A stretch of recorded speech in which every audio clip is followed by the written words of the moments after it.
Welcome back to my latest golf video. Have you ever wondered why Grant Horvath plays so well? Why he's so good at golf? Why he hits such great iron shots? Today, I'll be sharing with you a few incredibly helpful tips and valuable insights that will undoubtedly take your entire iron game to the very next level as well. And the first thing that's really important for hitting a good iron shot is that, as you know, you have to hit the ball first and only then the ground. And in order to be able to hit the ball first and then the ground, you need to, yes, that's right, you heard correctly, be on your left side at impact. Because otherwise it just won't work with a normal swing path. And to be on your left side at impact, you have to land on your left leg in time. And for me, in time means during the setup. Because that's simply the easiest way, during the setup.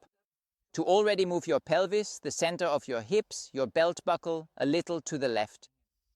I would strongly recommend that your belt buckle should already be positioned about 10 full centimeters to the left in your initial setup, so that you can effectively achieve really good and solid contact with the ball.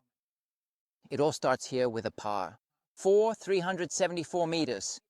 I push my hips forward and make really solid contact with the ball right away.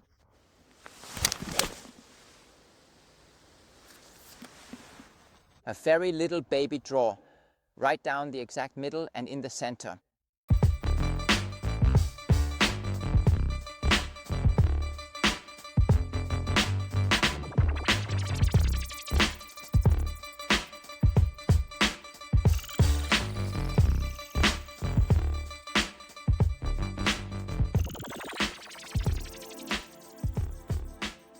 So first the ball, then the ground. You know that now.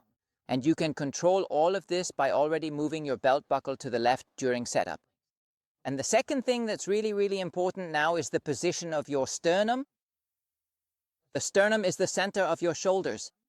And depending on the situation, the sternum should be placed more or less to the right of your belt buckle. What do I mean by that?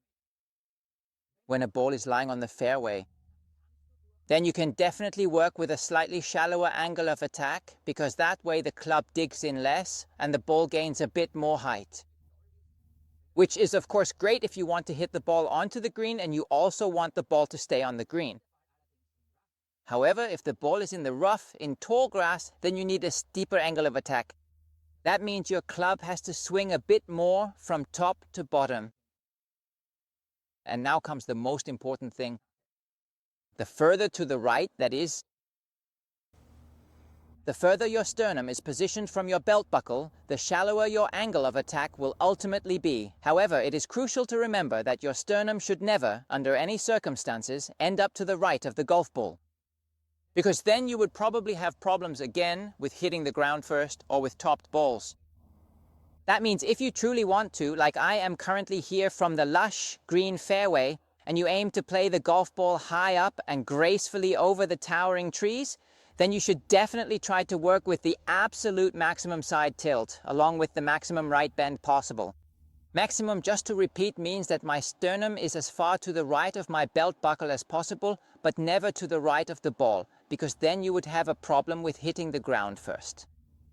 Okay, so shot 2, 161 meters, 8 iron. And the angle of attack should be relatively shallow.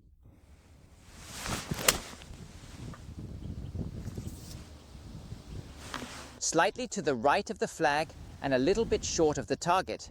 But what you might have clearly noticed upon closer inspection was the remarkably shallow angle of attack. And that's even though the ground is already relatively damp or wet.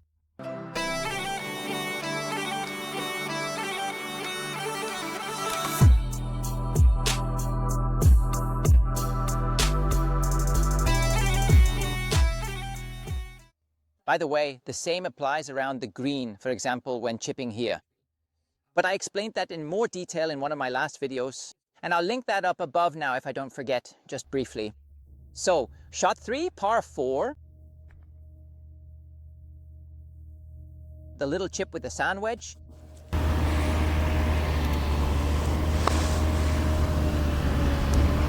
There it is, the very first par on my official scorecard.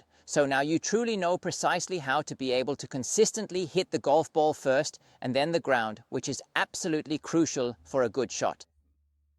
You know how to influence the angle of attack by varying your sternum in relation to your belt buckle.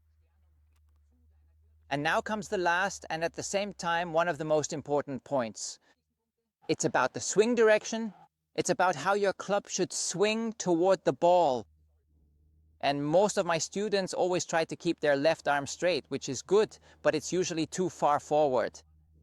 And if the left arm is too far forward, then you come a bit from the outside and steeply to the ball, which then causes your angle of attack, which we just talked about, to become too steep.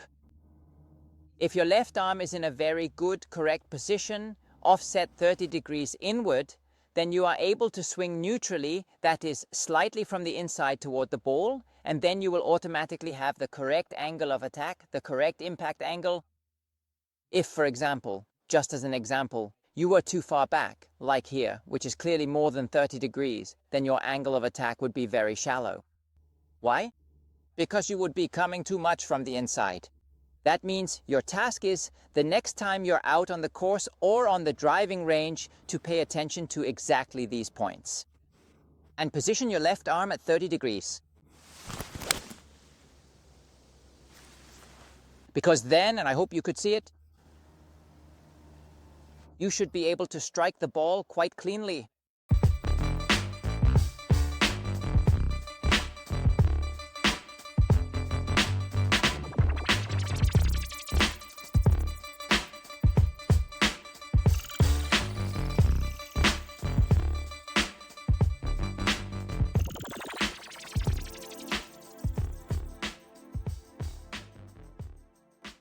So you should now be able to hit the ball first, then the ground.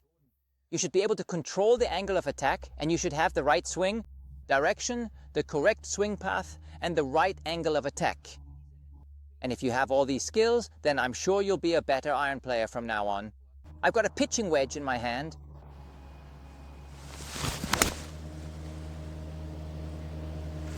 And it doesn't look bad. Yeah, good shot.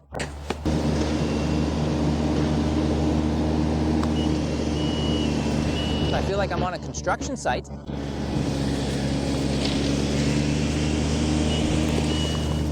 And I'll gladly take the par here. In closing, as always, I'd like to sincerely thank you for watching. I'm sure that if you pay attention to all these simple things, you'll hit the ball much better in the future. Please don't forget to subscribe to my channel and hit the thumbs up button, because that would support me a little. I wish you a wonderful evening and a great game.